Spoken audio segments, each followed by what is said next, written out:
আমাদের এই ছোট মাথার মধ্যে অনেক কিছুই ভাবতে হয়।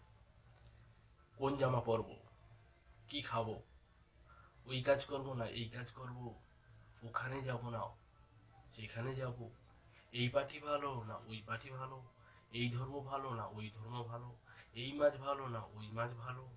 কত প্রশ্ন এই ছোট মাথার মধ্যে ঢুকাতে হয়, কত কেনর উত্তর এই মাথার মধ্যে ঢুকাতে হয়। কেন মানুষ এখনো খেতে পাচ্ছে না, কেন আমাদের স্বাদ দেওয়া কৃত্রিম খাবার খেতে হচ্ছে, কেন মানুষ খাবারে রং দেয়, বিভিন্ন ভোজ্য বস্তুর মধ্যে ভেজাল মিশায়, কেন মানুষ মানুষকে হত্যা করে, কেন দেশে দেশে যুদ্ধ হয়ে, কেন এখনো মানুষ অশিক্ষার অন্ধকারে আছে, কেন আমাদের পারিবারিক কলহ অশান্তি হয়, কেন সব মানুষ কাজ পাচ্ছে না, কেন উত্তর, সেই কেনগুলোর উত্তর আজ নেই। কেন পুলিশ ঘুষ খাচ্ছে, কেন সরকার দুর্নীতি করছে, কেন মানুষ কাঁদছে, কেন মানুষের এত দুঃখ এত কষ্ট।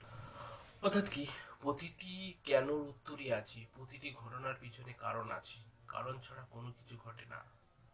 প্রত্যেকে খুঁটিয়ে দেখলে তার কারণ আমরা নিশ্চয়ই খুঁজে পাবো। আধুনিক যুগ, আধুনিক যুগে চাই অনেক লোক, অনেক মানুষ বেড়ে গেছে, মানুষ তাদের আশা আকাঙ্ক্ষা চাহিদা অনেক বৃদ্ধি পেয়েছে। দেখা দেখি চাষ করে 12 মাস, সে বড় হয়েছে আমাকেও বড় হতে হবে, তাই বেশি উৎপাদনের প্রয়োজনে খাদ্যে বিষ, খাদ্যে সার প্রয়োগ হচ্ছে, সবুজ বিপ্লব ঘটছে, সেই বিষ আমাদের শরীরে আসছে। প্রচুর লোক প্রচুর আনন্দের জিনিস চাই, প্রচুর লোক রোজগার চাই, পরস্পরকে ঠকানো, বিভিন্ন রকম জুয়া সাট্টা, দুর্নীতি। পুলিশ একটা কাজ করতে গেলে এদিক থেকে দুর্নীতি ওদিক থেকে দুর্নীতি, কারণ সে সাধারণভাবে কাজ করলে সে খেতে পাবে না, তাই তারা দুর্নীতি করে।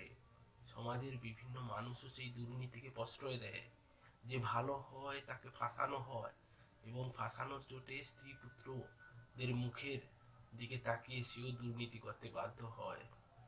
সমাজ চলছে, সমাজের প্রত্যেকটি মানুষকে যতদিন না সুশিক্ষিত হয়, যতদিন না তাদের মনের পরিবর্তন হয়, এই দুর্নীতি কিন্তু চলতেই থাকবে, এই দুর্নীতির কিন্তু শেষ নেই।